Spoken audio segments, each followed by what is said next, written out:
Lights, camera, action.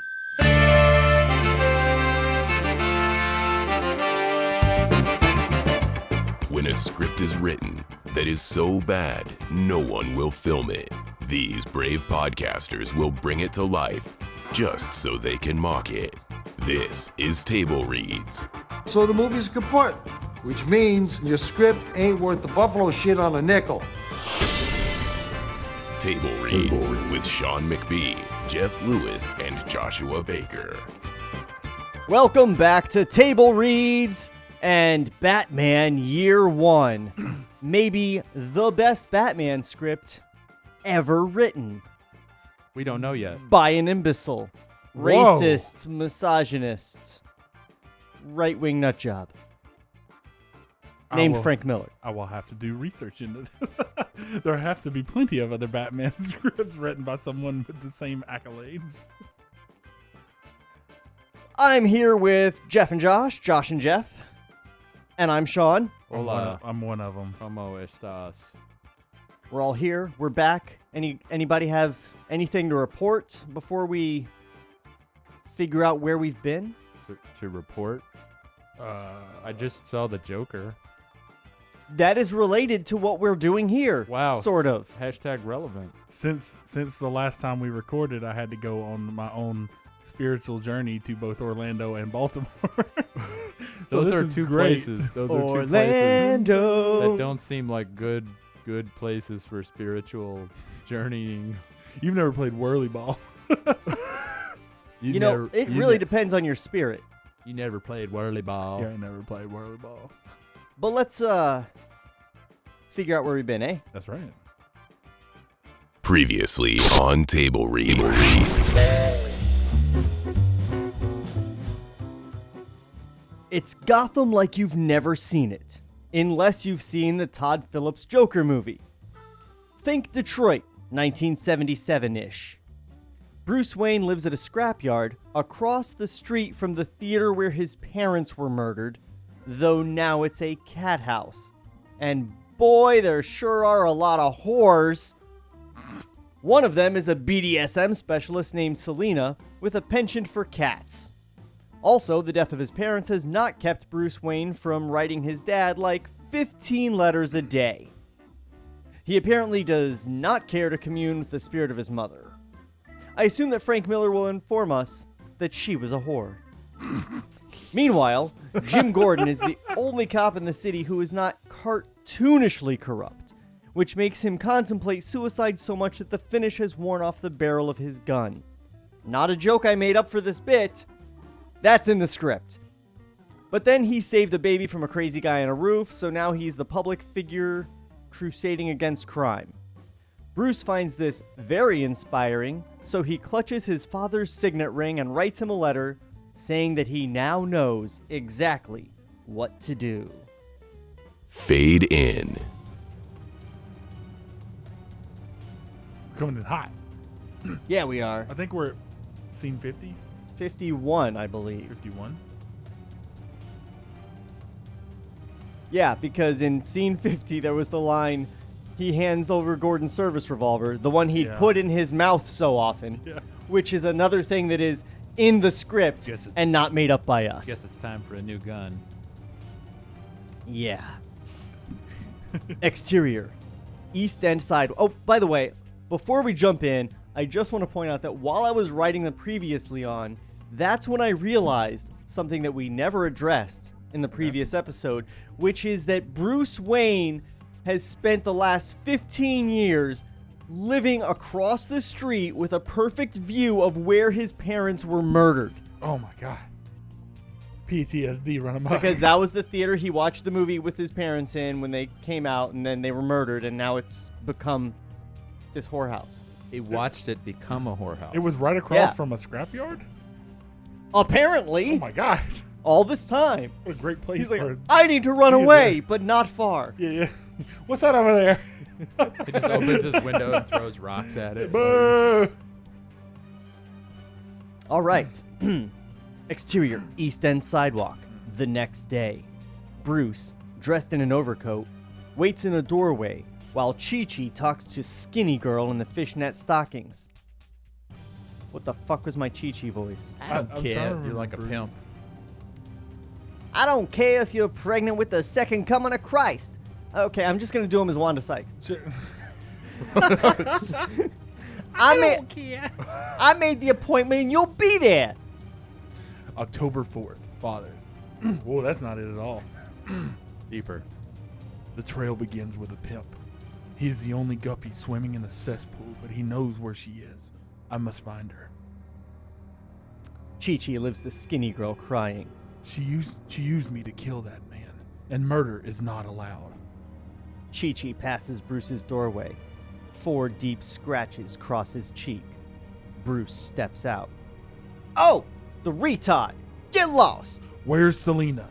No question mark. Where's Selena? Selena? She's good as dead by now. Come around tomorrow. I'll have another dominatrix by then. I don't want her for that. Yeah? That's not what it looked like the other night. You guys got a little carried away with your games, huh? You were there? You let her get away? Yeah, she got away. But they'll find her. They'll fry her for killing that cop. You're going to help me find her. Instantly, Chi-Chi stabs at Bruce with the switchblade. Bruce floats to the side and stomps on the pimp's knee. Crunch, bending it in a way that knees were never meant to bend. The pimp writhes in pain on the ground. You psycho! I know you! I seen your face, man! You can't hide! Bruce walks away. And so it begins. I will not let you down. Your loving son, Bruce. I'm just thinking about the coupon for dead parents. God damn it. For new parents that's expired. Stay tuned for that, guys. Before the show, we read a supposedly bot-written Batman script, and it was the most glorious thing ever.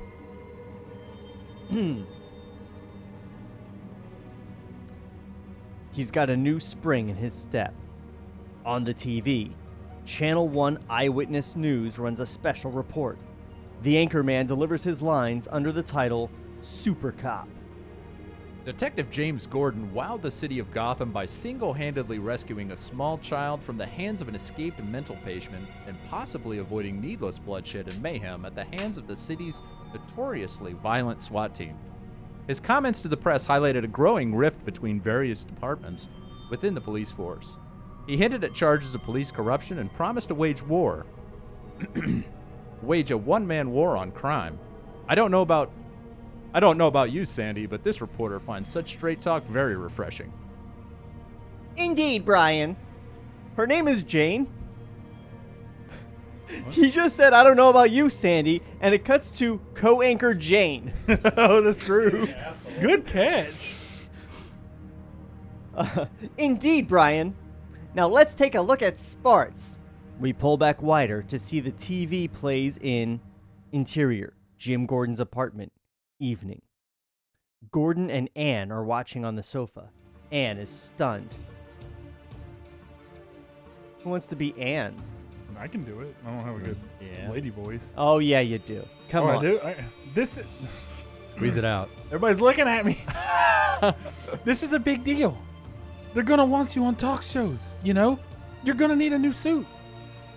Let's go celebrate. Honey, we can't. It's late.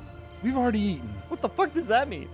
Let's go celebrate. Oh, you mean food only, right? Did you fill we up can't do that. Did you fill up on gun again?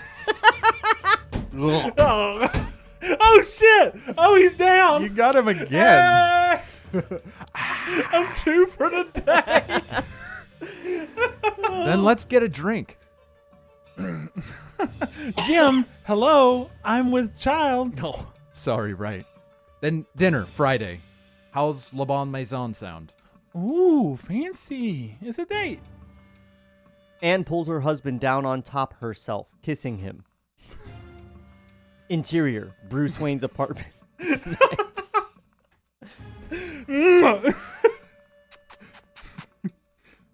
The TV news plays in the background as Bruce applies a fake scar onto his cheek. Can I just say this TV news thing? I don't know if you guys remember the Dark Knight Returns comic book, but roughly 60% of it is just talking newscasters. Yeah. Yeah, what was it? And she was wearing a shirt that's like "And Brains Too" or something like that. You remember? I shit? don't remember. I remember one had like triangle hair. That was her. It's like yeah. this and like "Brains Too" or something. It was terrible. It was awful. He loves the talking head newscaster though. I love that book. It's really good, but it's a really, really long read because you spend most of the time like just reading pundits arguing. No, it's just like The Watchmen though. After you read it the first time, like I skip all the Black Freighter shit and I just keep going into the good parts. November 8th. Dear Father, the pimp knew my face. God damn it. This is the right script, right? Anyway. The pimp knew my face. A distracting scar will hopefully mask my identity. You know, that's it. That's the famous Batman line. If Chi-Chi wasn't wrong about him being retarded, like If Superman can take his glasses off, I guess, okay. Spider-Man had with fair. great power comes great responsibility, Oh, no. and everyone knows Batman's famous line is "The pimp knew my face." knew my face. say it to the scar. A distracting scar will hopefully mask my. That's what his cowl is, just all ritual scarring. He just goes back and Chi-Chi's laying on the floor. He's like, help! Some guy fucked my leg up earlier. You know where I got these And scars? he just steps over him. I'm not that guy. Who is that guy? He looked like that guy, but without a scar. Help! Call the police. I mean, at first I thought it was that guy over there, but definitely not, because that guy has a scar, and the guy that broke my knee backwards, no scars. Yet. I would know. I see a lot of guys and a lot of scars. I'm not distracted by your fucking sky. He may as well be saying, "The pimp knew my face. Better grow a I mustache. got a mustache. A real thin one." Dear Father, how did you do yours? I will await your reply. My coupon is expired. You know Santa's getting all these letters, and he's just real sad about He's them. like, oh no. I've got to get him a fake scar. Bruce Wayne wants a makeup kit again, elves. What's he doing with all that makeup? Where does he get those fancy toys? They're wonderful toys. Santa Claus. He's the Joker. Ooh, I got Rick Baker's book this year. Oh, Yay! shit. Deep cut. All right, enough of that. Bruce puts on the overcoat and wide-brimmed concealing hat. Tonight, I begin your revenge. I will rid the city of its cancer. I will draw the scum to me and make them pay. Bruce holds up his fist, and on it, Father, tonight I am declaring war. Your loving son, Bruce. his father's signet ring. Does it have a bat on it? Dear Father, in blackest day, darkest night. Exterior, East End Park, night. Bruce has a tourist map in his hands. He acts lost. A pair of muggers It's Batman, not Entrap Man. He's got a map and a scar. No way he's from around here. That looks like an Idaho scar. Let's get him. Bruce has a tourist map in his hands. He acts lost. A pair of muggers saunter out of the night. They circle. Need some help, mister? Maybe you're lost. Bruce says nothing, just soaks in the atmosphere of violence. You could, use a guide. Pause, I'm sorry. But if a mugger were to walk up to a man and threaten them, and then that man just went, that mugger's leaving. He's like, no, you're one of those crazy fuckers. Yeah. Can't do My it. mistake. Here's $5 for the trouble. Can't do it if the spud's into it. I need you to scream. So many callbacks to his other words. Oh, game on? Okay. Yeah, you sorry. could use a guy to show you where the bad places are. Yeah, to protect you from the bad elements. Bruce cracks a gentle smile. We'll take care of you, mister, but you have to give us a tip. Now, money. One of the assailants becomes impatient and shoves Bruce. Okay, he's not an assailant until he shoves him. Thus far, it's all been innuendo. Their names give it away. Mugger number 1 and Mugger number 2. This is my brother Mugger number 2. I'm Mugger number 1 at your service. Mugger 1 and 2. What's weird is Mugger number 2, he's the older one. That's good. Ooh, a fight scene. There is no delay in cause and effect. The shove sparks an almost orgasmic release of raw, pent-up violence from Bruce. He explodes. Crack, crack, crack, crack. Bruce punches Mugger number 1 in the chest. Bam. Rapid fire, brutal, ribs crunch. Mugger number 2 steps into the fray. Bruce neatly snaps his arm. Crunch, and swings an elbow. Pop, shattering Mugger number 2's face. He slams to the pavement in sudden, surprised pain. Bruce stands over both the fallen muggers and breathes in a huge lungful of the crisp, clean night air. A calm washes over him. Here's your tip. He delivers a final kick and walks off into the night, a changed man. Okay. That was really good. That's some Patrick Bateman shit. Okay, so Yeah. you guys know how Bruce Wayne, in order to avenge his parents, dedicated his life to working in a scrapyard, which gave him the ability to fight and beat people up amazingly. That's the Batman mythos as you know it, right? Yeah, that makes sense. Yeah. You know, lifting up old burnt-out motors and throwing them in the crusher. Arguably, he learned his fighting style from the BDSM windows across the way. True. I feel However, That's why he gets However, off then on it 'cause he's- he's like jerking it. Oh, shit. yeah, he's been watching this but for then 14 he'd be years. waiting for these guys to submit to themselves, and then he would just whip them Right. or to submit Yeah. to him. No, that's why he's Willingly. Like, it's like, here's your tip. Kicks him. Because I don't think the way Selena's doing her BDSM is the guys kick in the door and rush her, and then she beats them up and fucks them. But wouldn't that... Oh, wait. Hold on. Let's fix it real quick because that's what we do. This sounds like an awesome cat house I want to go to. Like, Wouldn't it be actually kind of cool, like as a thing that I don't think I've seen before, is not in a comical way, but when he is fighting them, like when he's doing the moves, he's having the flashbacks to like maybe Selena doing a light version of what he's doing, like when he snaps the arm. He like flashes and sees Selena like tying him up. You're and, right, like, you yanking are the making arm it back. better. It is and so better. like he like cracks it, and then he's like does the fucking kicking and shit, and like And he it's like, remembers her like kind of I'm doing Catman. a lighter version. Yeah. I think that'd be cool to fucking flashback that he actually learned fighting from this sick like BDSM. it's like an guys. alternate, That like makes an alternate universe. That makes more sense than this, Yeah, it does. where I'm he sorry, learned fighting by nothing. He I'm learned sorry, fighting by that's it. writing letters to his dead father. No, his surrogate father is an alcoholic. They just left that part out. It comes up. It comes up because Big Al. We haven't seen Big Al yet. Yeah. Maybe Big Al and Little Al are the same.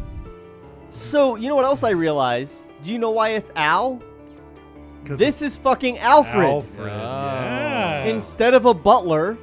So Alfred isn't at Wayne Manor, wondering where the fuck Bruce is. Alfred is this black mechanic now, and his son. This is Alfred galaxy is, brain shit. Maybe it's a hallucination that which is this subtle way of him saying like, one white British dude is worth 2 black men. Oh, Jesus. No. Because he split Alfred into 2 black men. Or at least 5/8. Fuck. Go back to Alabama, Jeff. God damn it, Following Jeff. the bit. Fuck you guys. Cancel the stream. It's probably gonna happen. Yeah, demonetized. There you go.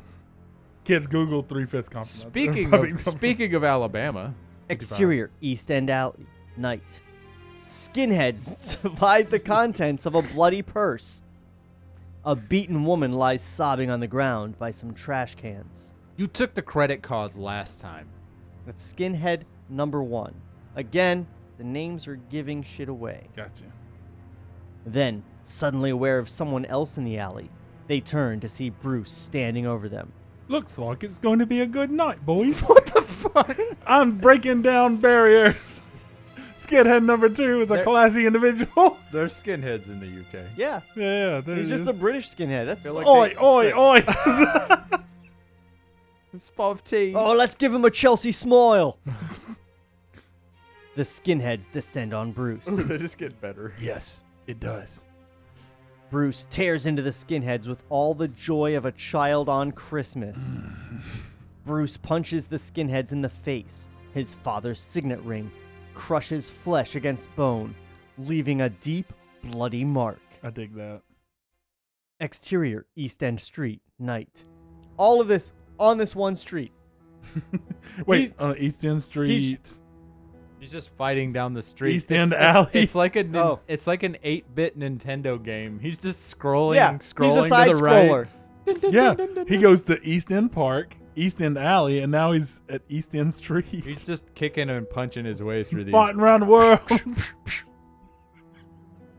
I'm here to do justice to East End. He can't step around anybody. He has to jump over them. Yeah, dive kicks, baby. Exterior, East End Street. On the East End Street, a dead-end world. A greasy junkie holds a fake pearl necklace up to his dealer. But that's all I got! Then you're gonna have to go get something else, won't you? Payphone rings. The dealer answers.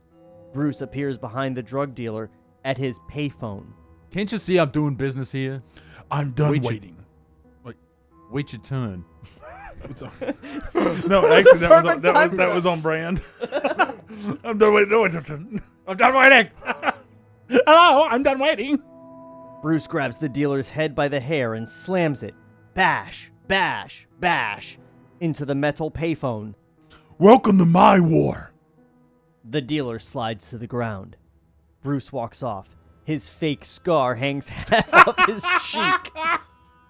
The sun is just beginning to peek over the worn rooftops. Interior, Bruce Wayne's apartment. Morning. Bruce sleeps. Deep. Sound. Restful. A comforted smile teases the edges of his lips. Interior. I love that. La Bonne Maison. Evening. Anne and Gordon enjoy a nice dinner together in one of Gotham's finest restaurants. To my super cop. To the most beautiful woman in Gotham. Clink. Oh, that's rude. She's saying a toast to him and he's toasting some other bitch. Not San Got Francisco. Things are gonna be different, baby. I feel it.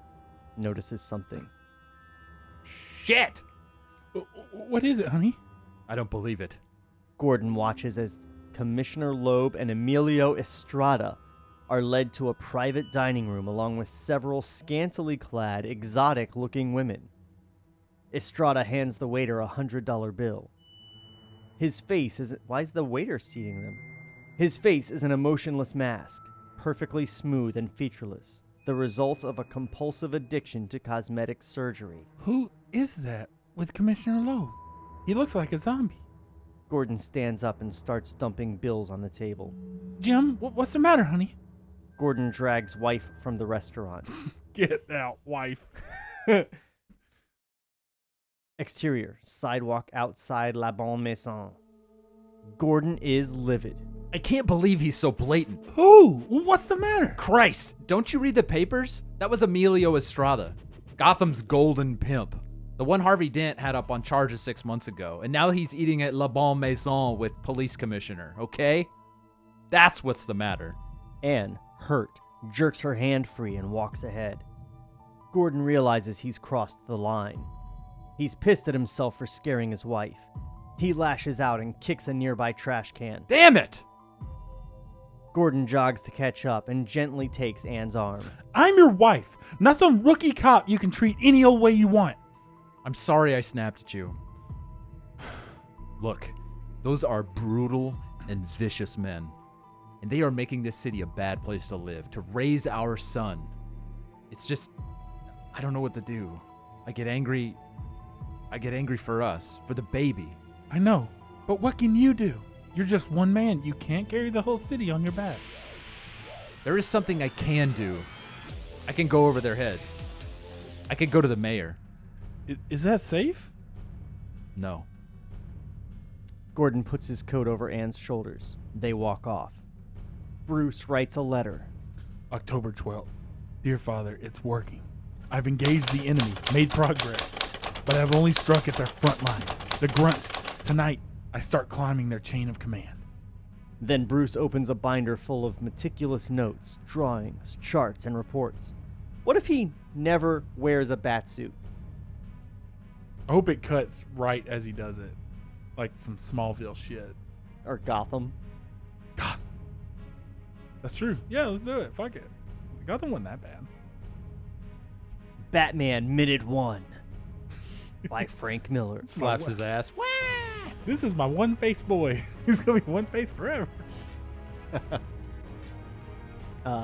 Then Bruce opens a binder full of meticulous notes, drawings, charts, and reports. He turns to a street map marked with red X's and scowls at it. Ooh, you map. I'm gonna get you. You Dirty map. You dirty fucking map. Exterior, the Comet Lounge, East End, Gotham, night. This is easily the lowest ranking drinking establishment in Gotham. Most of the bar's patrons originate from the Gotham City Corrections Facility located directly across the street. Wait, how many people are they letting out of jail Well, that are walking across to the bar? People get out of jail every day. My dad lived in San Francisco. I'd have him getting out of San Quentin all the time on the train. Some every day, I guess, technically. You see them. They have the Possible. little bags. But and enough to be the main source of revenue for this bar? Depends on what their overhead is. Because you'd think they would let them out at the same time. Are they just trickling them out throughout the day? Yeah, and Yeah, what you money do process they? them What out, money right? do they got? Like, I'd be afraid that Whatever can't they had pay, on them when they were arrested. which is potentially thousands. He makes a good point. Was it confiscated? Like Right. they go in with 10 G's, get out, get shit faced at the first bar they can find. You only popped me for 50 G's. The other 10's mine. Here's your switchblade, your Oh, Rolex. actually, it addresses how they're getting the beer.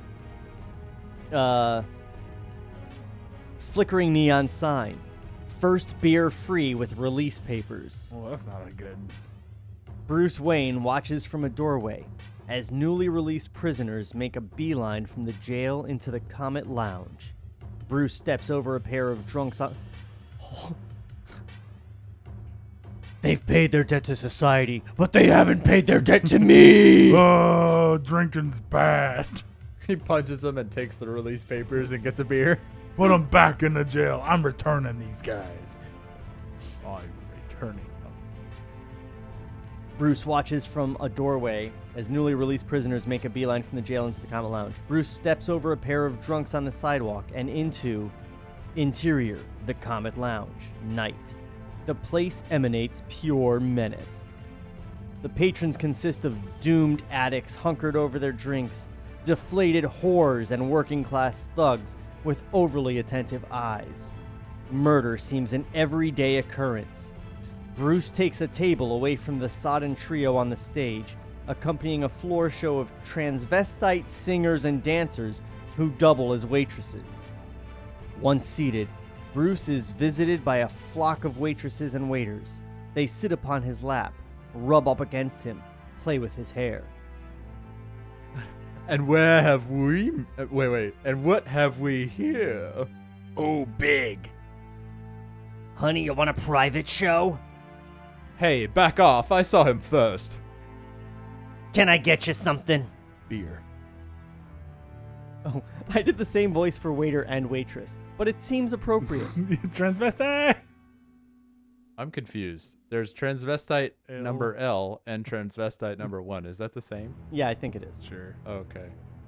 See those little doors over there? For $50, I'll blow your mind. No thanks.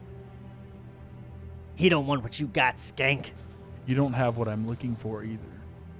Bruce stuffs small bills in their sagging bras. The money attracts attention.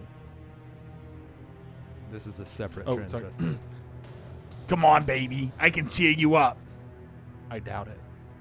The waitress returns with a beer. That will be $2, honey. Bruce pulls out a huge roll of bills and peels off a 50. Keep it. The waitress registers fear at the sight of all that money.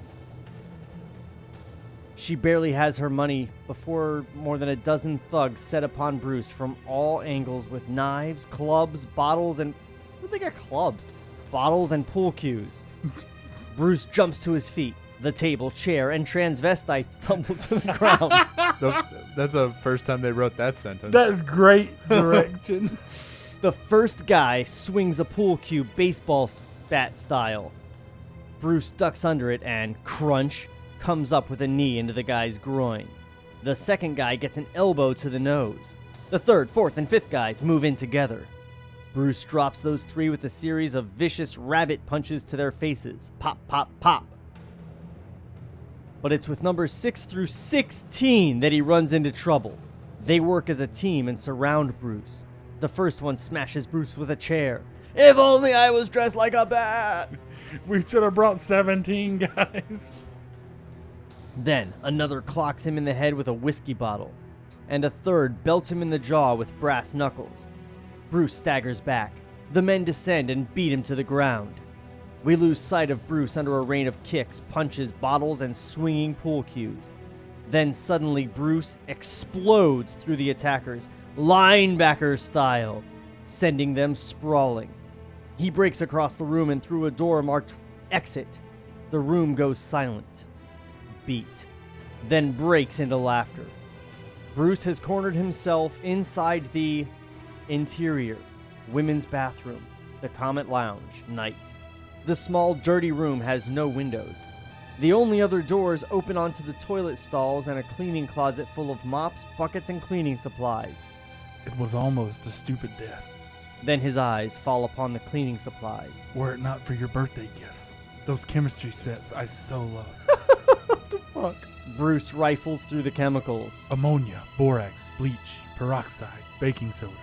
Thank you, Father. Yeah, those are the things in a child's chemistry kit. Well, they were under the kitchen sink. Bruce grabs a plastic jug and dumps handfuls of borax and baking soda into it, topping it off with a blast of dry propellant from a fire extinguisher. Outside the door in interior, the Comet Lounge, night, the men taunt him. When you're done powdering your nose, can I have a free date? Don't forget to wash your titties. Meanwhile, inside, interior, women's bathroom, the Comet Lounge, night. Bruce picks the toilet cake out of a filthy toilet and shatters it against the porcelain sink. He drops that into the plastic jug and starts mixing liquid in an empty beer bottle. Ammonia, bleach, peroxide. He's gonna come out and be like, blonde, and go, that guy with the dark hair is in there. You should get him. I'm a different guy. He peels his scar off. Remember, that guy had half a scar. I don't have a scar, and I have blonde hair. Yeah, he's clearly a different person. What happened to the guy in there? Bruce stabs the plastic jug with a screwdriver while outside the door in interior, the Comet Lounge, night. The men, now done with their taunting, approach the door. Interior, women's bathroom, the Comet Lounge, night. Bruce holds the plastic jog in one hand and the beer bottle in the other. He takes a deep breath and dumps the liquid into the plastic jog twice. Interior, the Comet Lounge, night. Suddenly, the door bursts open. A tattered and beaten Bruce stands holding the plastic jug. He tosses the plastic jug at a thug, but it misses and slides under the pool tables. Jug at a thug. Jug at a thug. It's over. You people should get out of here. It isn't safe. The thug whips out a long, scalloped knife and comes at Bruce. Let's see what you had for lunch. Under the pool table, the plastic jug bubbles and steams. The men raise their pool cues and encircle Bruce. Have it your way. Bruce jerks a neon beer advertisement off the wall as he leaps up onto the pool table. The sign shatters. Nah. Sparks shower down. Whoosh! The low-lying gases go up in blue-hot flames. Every man standing on the floor collapses in agony, pants on fire, legs scorched.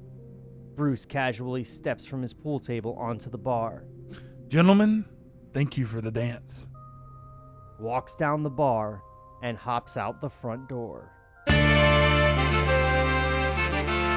Table Reads will return after this brief word from our sponsors.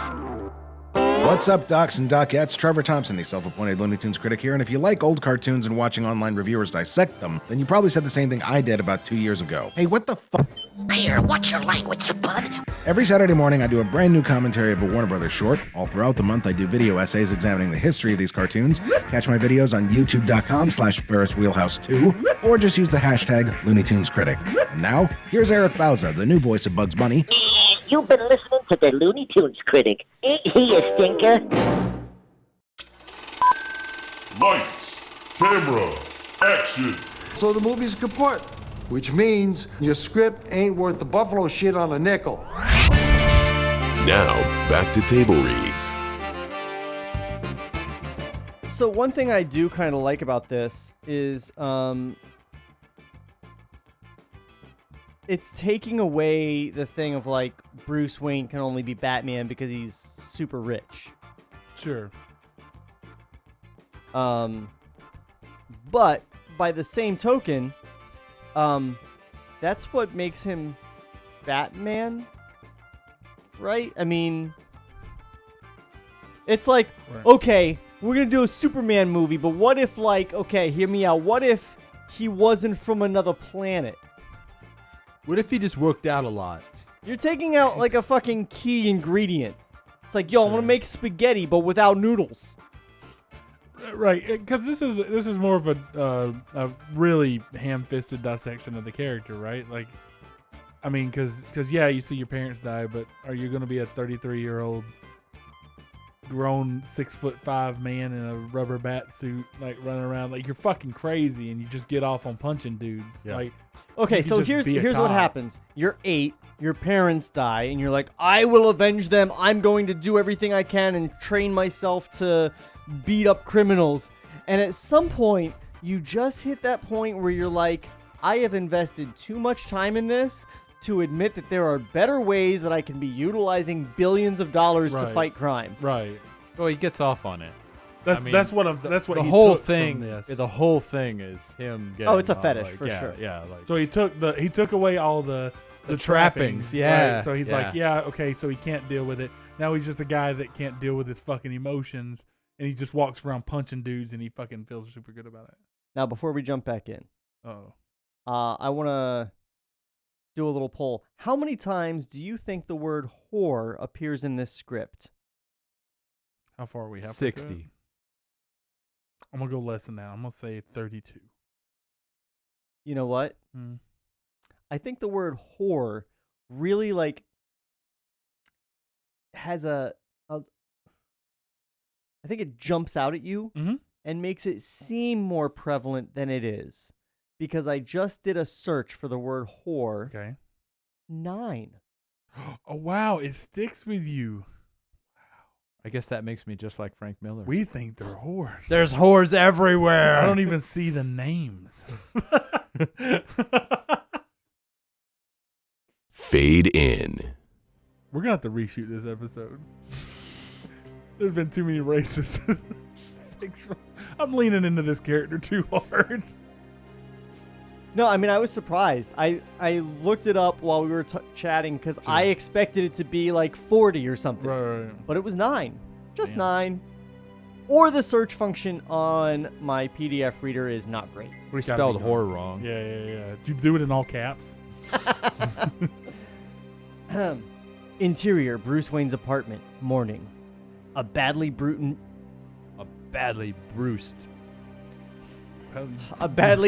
beat. A badly beaten Bruce finishes his letter with a bruised fade and a black eye swollen almost shut. That shit's super hard to read. A badly beaten Bruce finishes his letter Wait, with a I think bruised it's fade. phased. faded bruise, but he wrote bruised fade. No, I think it's a bruised face. I think you Oh, put it a could C be face. instead of a It D. says- Yeah. Or he's got a bruise in his haircut. Oh, Bruised shit. fad. Tonight, I learned I'm nothing more than a lucky amateur. To climb the ladder of crime, I'll need protection, weapons, technique. I need to cultivate an advantage if I'm going to take my war up the ladder of crime to the bosses, to the generals. But what should that advantage be, Father? How will I find it? Your loving son, Bruce. Bruce finishes the letter, folds it, and puts it into an envelope and stamps it. Where is he sending it? He looks at it for a moment. Daddy, North Pole. Police station 911. God damn it. I forgot to turn the script back on. Ah, they didn't see any of that. It's okay. We'll give him time to catch up. They had to we haven't listen. changed churned We haven't pages changed yet. pages. I can't talk. Giving a rough go. I love it. He looks at it for a moment, then adds it to a cardboard shipping box with hundreds just like it. What he's going to do is he's just going to take this box when he commits suicide. Like, I'm going to give my daddy all these letters. I gotta go to the post office. You're coming with me. I have to return some videotapes. Interior, Mayor Noon's office, day. Mayor Noon greets Gordon at the door to his gilded wood-paneled office. Who was Noon? I don't think we've had them yet. I'll be Noon. Do me noon. I hear you have some disturbing news regarding the East End Precinct, Detective Gordon. Yes, sir. I'm afraid so. First, let me say how impressed I am that you've come forward. I know how hard these situations can be. I want you to know I admire your bravery and integrity. We need more men like you on the force. Thank you, sir. I'm not trying to be a hero or anything. It's just that, well, things are out of control. Of course, I understand. Have a seat. I didn't realize he talked so much or I wouldn't have gone with this voice. But I'm in there now. You need to be hitting the cigar a little bit. It's like as you're doing it. Jonas. Like Marks. There you go. There it is. Of course, I understand. Have a seat. Now tell me everything. Why did you come to my office?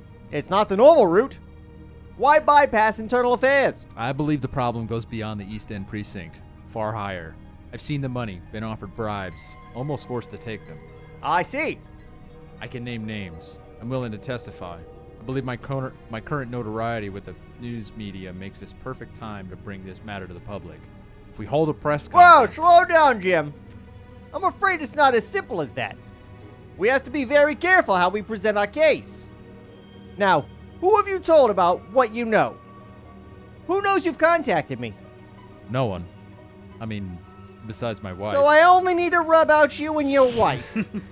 I don't know what sort of repercussions I'd face if they knew I was here. Good. The fewer people who know, the better. You may be in serious danger if these corrupt officers knew we were working together. Yeah. Shifty eyes, shifty eyes. Okay, what do you want me to do?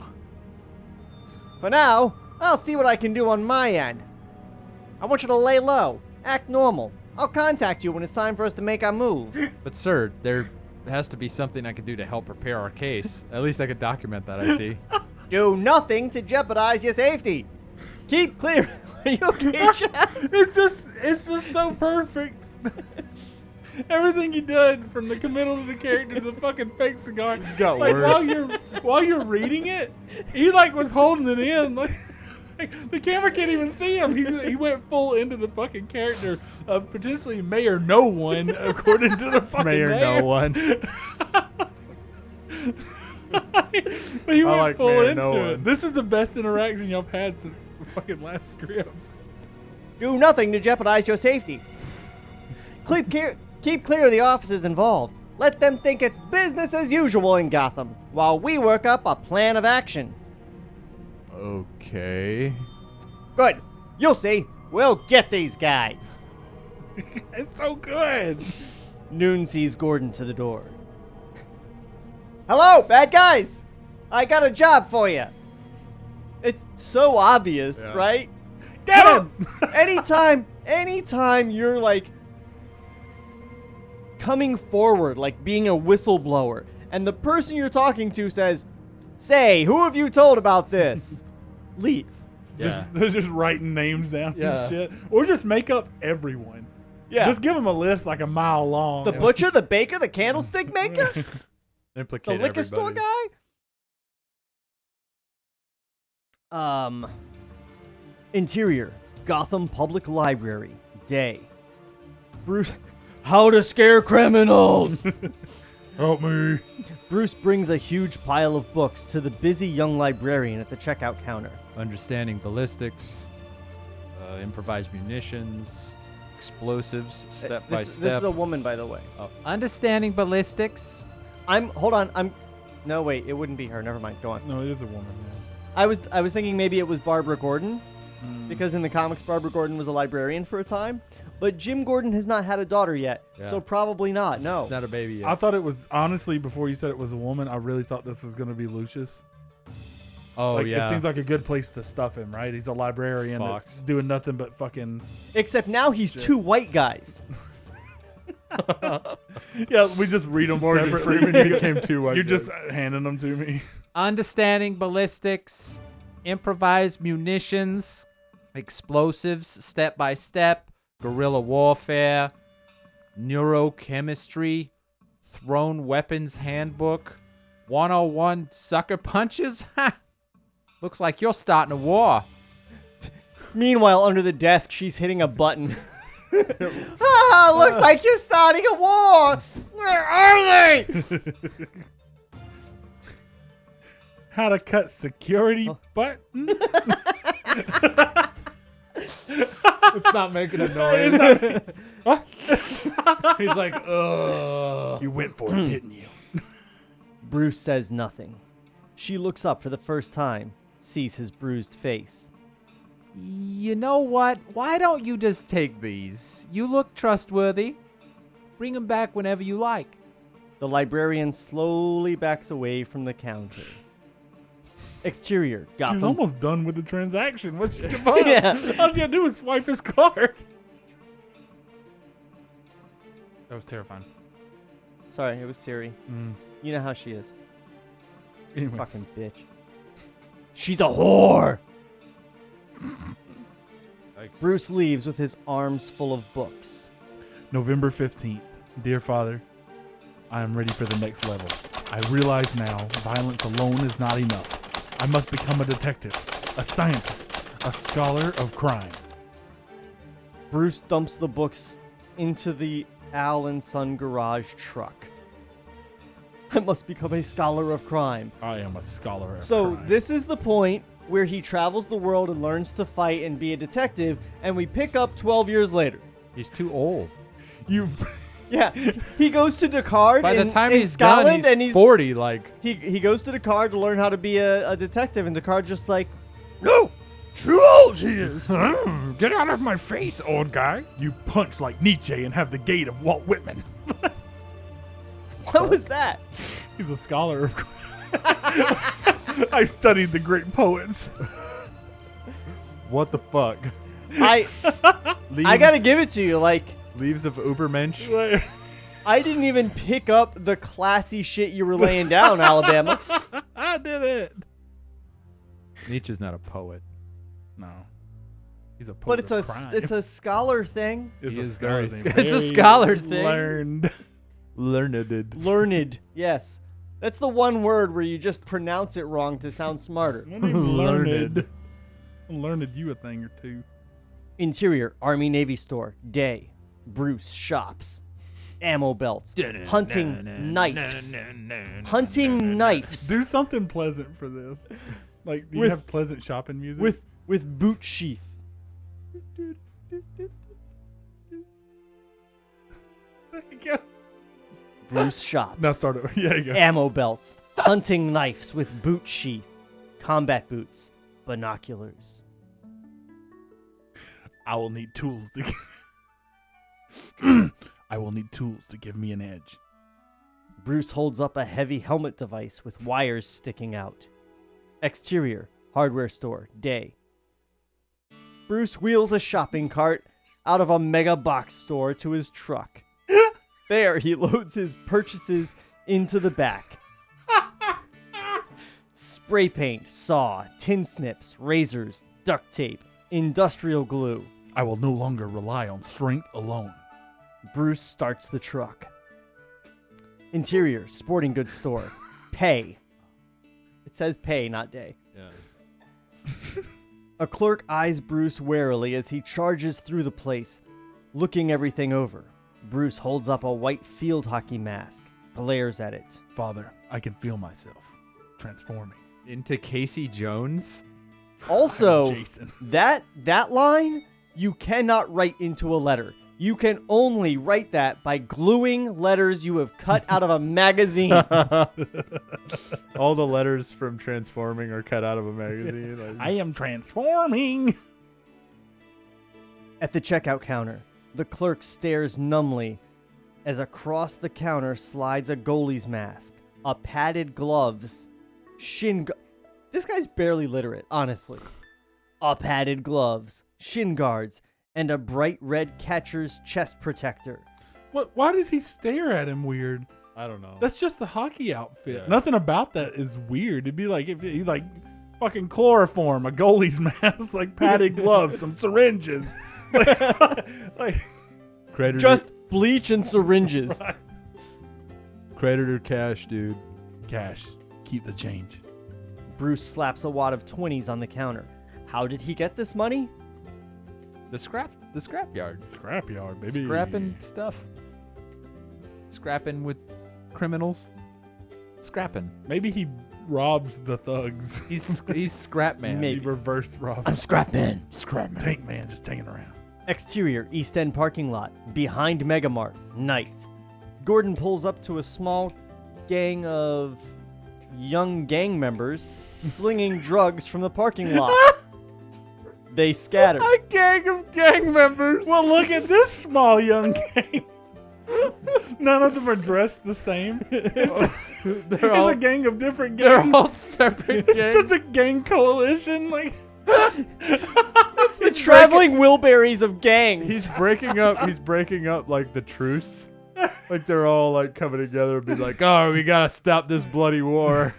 who's gonna take the lot behind Megamart? I like my traveling Wilburys joke. That was good. That was good. I didn't miss it. Uh, Well, they scatter. They scatter. Gordon steers to block the escape of one gang member, O'Neill. Hey, O'Neill, come here. I ain't gonna do nothing. I just want to talk to you. I paid up, man. Right on time. I know. Can you do O'Neill with a really bad Irish accent? Which is to say your best Irish accent. I paid up, man. Right on time. Is that good? I know. Get in. O'Neill gets into the passenger side. Things going okay down these days? Yeah. That was suspicious? Yeah. Here you go. Officer Cramden? Like Ralph Cramden? Officer Cramden been taking care of you? Who is this? Think of it as quality control. We just want to make sure you're getting everything you're paying for. A happy drug dealer is a profitable drug dealer. So you're up to what? 200 a week now? Fuck, this is a long sentence for me. Fucking. What'd you say, Papa? What's happening? Do it. I don't have a good Irish accent. I don't care. Do it. $250, Papa. And I still get the Mexicans biting into my turf. I told Cramden, he said he'd take care of it, but he spends all his time sampling the merchandise down at the lab. The lab, huh? Yeah, he's over there partying while the Mexicans are out slinging product by my Donut King. That's so. Yeah, that's so. And I want to know what you're going to do about it. I slipped a little bit. I want to see the scene where Cramden comes up and he's like, by the way, Cramden, I want you to know, I've been talking to your supervisor. It's my donut shop. And you're going to leave my fucking Donut King alone. Oh, I know just how to take care of this situation. Gordon grabs O'Neill and smashes his face into the dashboard. Take me to the lab. Gordon jams the dealer's head under the dash and cuffs him. This is just how they say goodbye in this script. Nobody leaves without punching somebody. No scene has ended. It's bro. like you So go they through get the kicked. drive-through. Like, would you like some ketchup with your order? Oh, that's good. It's practically a clock bat orange. Right. Oh my God. There we go. Put that in there. Happy Bat Day birthday.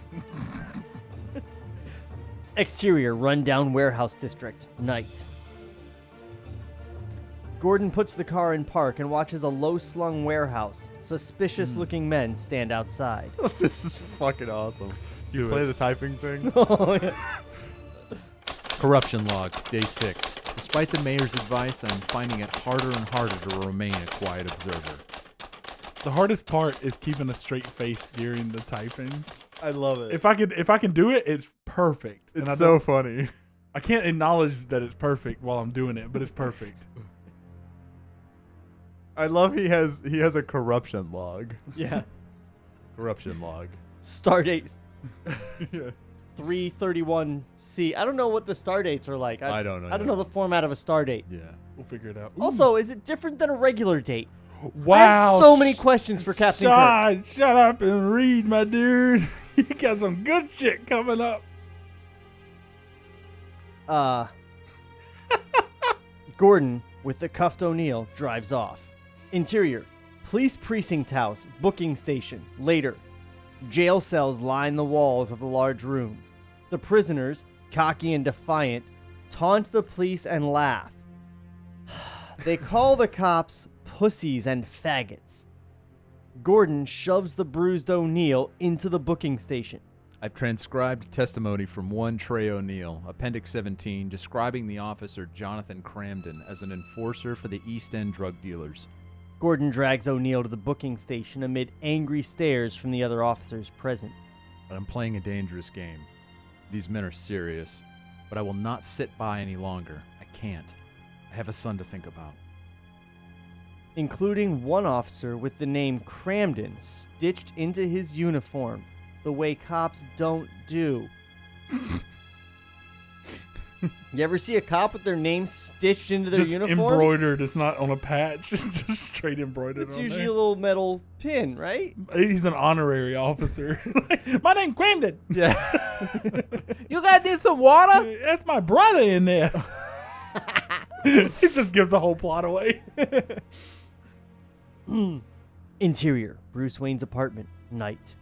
Bruce reads a recipe from the anarchist cookbook and mixes a tar-like substance on his scarred and blackened stove. October 29th.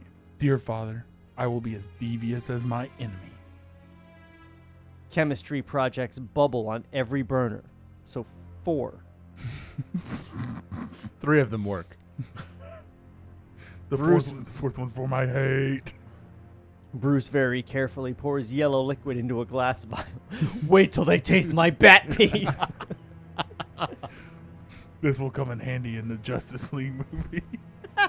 Or Bats vs. Soup. I will learn his trick. Shit, that fits. I will learn his tricks. He draws a milky substance from a Pyrex beaker into a vicious-looking syringe. Bruce fires a copper wire out of the black tube. I will follow his lead. Who is the he speaks of? We'll find out, Oh, maybe. his enemy. Gotcha. Bruce carries a frying pan caked in gray goo out into the junkyard. He puts it on a pile of car parts. Did he make C4? Inserts a fuse, lights it, and gets away fast. Boom! A huge explosion lights the night sky and sends debris flying in all directions. Not calling attention to himself at all. Well, that's a thing. I will show them no mercy. Your loving son, Bruce. Bruce smiles at the smoking crater. Fade out.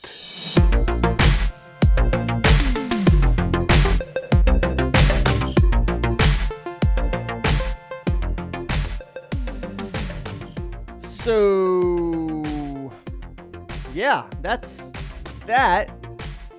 Batman learns how to be Batman from the Anarchist Cookbook and a whole bunch of other books that a library From the library. should not have. He went to the library to learn how to be Batman.